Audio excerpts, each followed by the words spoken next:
दुनिया भर में एंटीबायोटिक काम क्यों नहीं कर रहे? WHO की वार्निंग।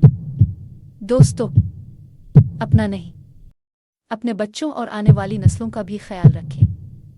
ये वीडियो ज़रूर आगे शेयर करें ताकि सबको ये वार्निंग पहुंच सके। शुक्रिया। अस्सलाम अलैकुम दोस्तों, आज सेहत के हवाले से एक बड़ी ख़तरनाक हकीकत आपके साथ शेयर कर रही हूँ।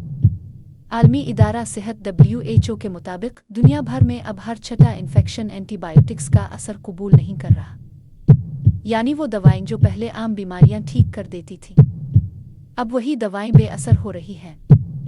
ये मसला सिर्फ बुखार या इन्फेक्शन का नहीं, बल्कि surgeries, dialysis, C section, cancer का इलाज सबको खतरे में डाल रहा है।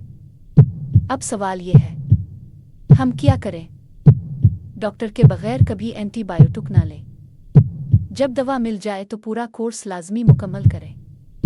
हाथों की सफाई और वैक्सीन अप टू डेट रखें। गलत खुराक और आलूदा पानी से बचें ताकि बीमारियां कम हों।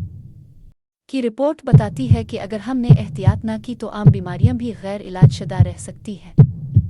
दोस्तों, अपना नहीं, अपने बच्चों और आने वाली नस्लों का भी ख्याल रखें। ये वीडियो ज़रूर आगे शेयर करें ताकि सबको ये वार्निंग पहुंच सके। शुक्रिया।